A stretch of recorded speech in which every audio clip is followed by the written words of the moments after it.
Okay, let's move on to our next presenter. So this will be Gabriella Leone, who is the History Archives Manager at the Staten Island Museum, and Debbie Ann Page, who's the co-president of the Staten Island Chapter of the Afro-American Historical and Genealogical Society.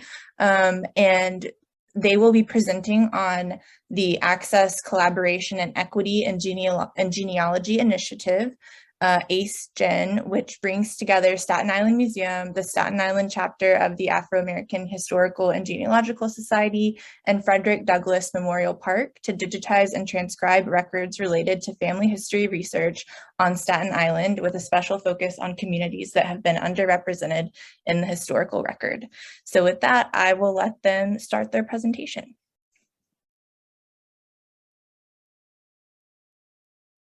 Thank you so much. Thanks for having us. I think the two preceding presenters have my wheels turning already, so I'm really excited to be a part of this.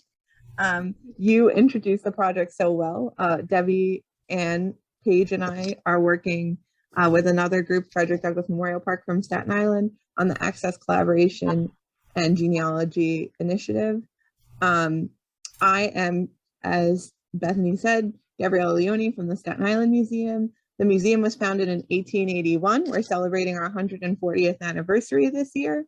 And we have a general interest focus, so natural science, art, and history, mostly related to Staten Island and the New York City area. Staten Island is one of the 5 boroughs of New York City. And you can learn more about us on our website at statenislandmuseum.org. And with that, I'll introduce you to my colleague, Debbie Ann Page, who's the co-president of the Staten Island Afro-American Historical and Genealogical Society. Hi, good afternoon, everyone. So the Richard B. Dickinson Staten Island Chapter of the Afro-American Historical and Genealogical Society, or we say Staten Island ACEGS, was organized in 2016, and we actually received our charter February of 2018. We are a 501c3 membership organization, and we're open to the public.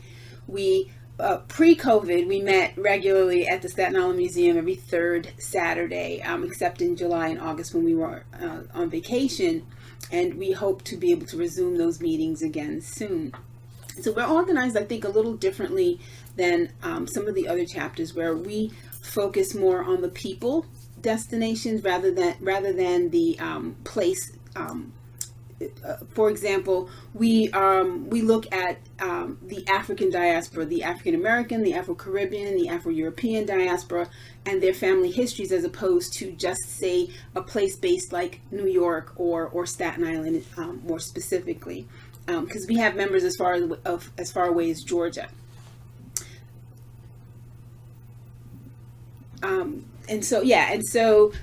We have been fortunate in our ability to be able to bring in members from across, from across the country. We're hoping to reach out and do it internationally as well.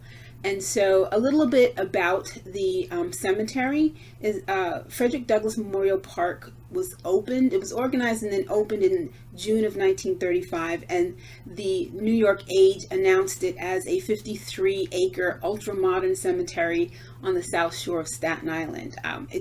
But the major focus for the newspaper to announce it was that it was controlled by African Americans. Interestingly enough, though, it was organized by African-American funeral directors from Harlem, and its headquarters was in Harlem. So the story of Frederick Douglass brings a sense of understanding about Staten Island and the people who are buried there, but it really is another story. It's a story of Harlem as well, and I think the connecting tissue there is that it spans across this bigger place.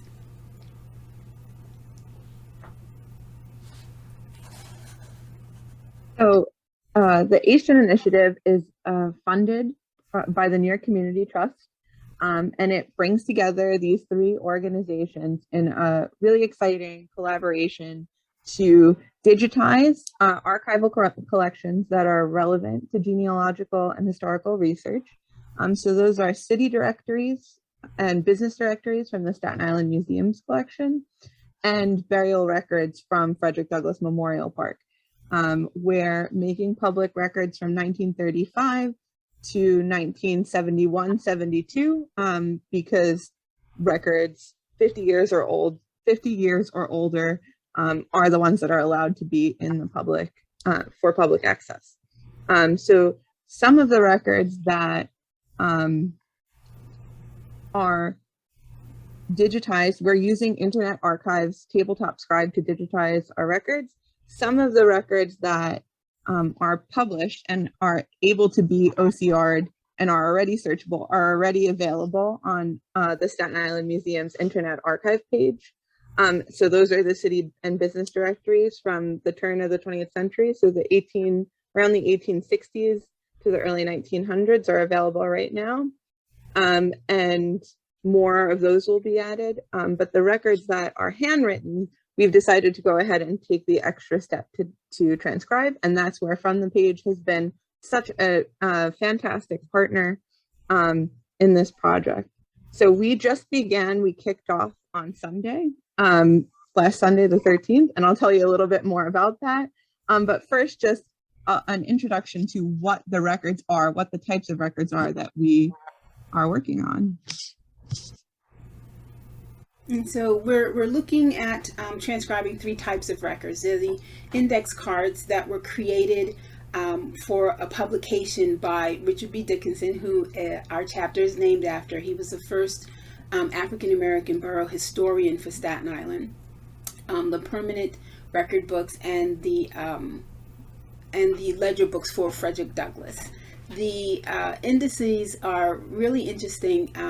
They pull out census data and they put them on these cards. And while the book is published, it's out of print and it's difficult to get to. And so the having these particular cards up is going to be a genealogical gemstone for those who are looking for African Americans on Staten Island.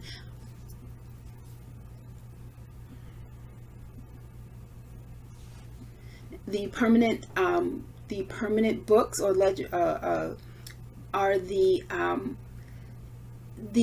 funeral directors, the purchase of the burial. I guess it's the burial records, and so you have the dates, the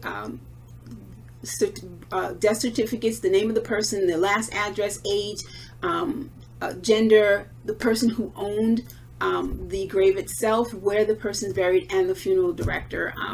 And this is really going to be really interesting. I think one of the things that we did last Sunday was that, I, as a genealogist, I couldn't help myself. And I went down this rabbit hole looking for the first person who was buried there on line 1.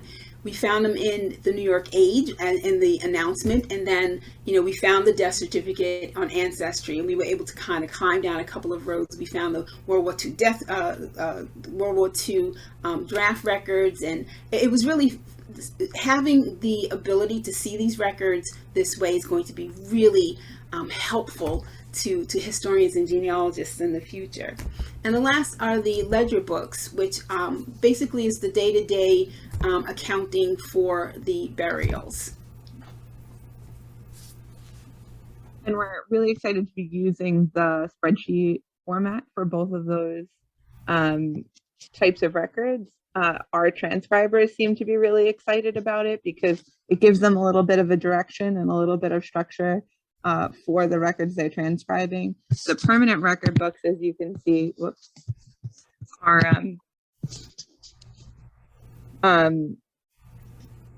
a one-to-one transcription. So we've just recreated the spreadsheet in the template, but the ledger books, all of the data is there, but it's sort of haphazardly entered. And so the spreadsheet really formalizes it and has been helping our transcribers find what we're looking for. Also, like the internment column, even we've been able to put a drop down with choices. So they seemed to really enjoy that last Sunday when we had our kickoff event. So we had a hybrid program, the Staten Island Museum's first hybrid program, last snowy Super Bowl Sunday. And we had 40 people in attendance, about 20 online and 20 in person. All generations participated. We had some groups represented. So the National Council for Negro Women from Staten Island participated. Staten Island ACEGS, of course, participated, and a few people who found us and were interested in learning more about the project. We've had, so of the 40 people who signed up and worked with us on Sunday, I believe 11 have been working still this week. So about a quarter, which is great. And so we think it's only going to grow from here. And with that, I'll say, please join our team at FromThePage.com/Staten Island Museum. But we have a few of the groups that came on Sunday have reached out to schedule some transcribe-a-thons they might want to do that we can introduce them to the project. I've reached out to some schools on the island, high schools and colleges. So I think there's a lot of potential to grow our team. And we're really just thrilled about how it's growing so far. So thank you so much for letting us talk about it.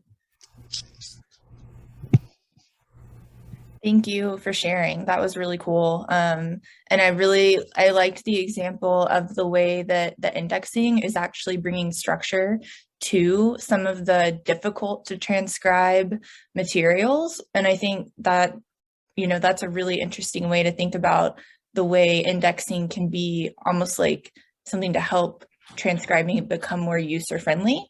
And I think that's really cool.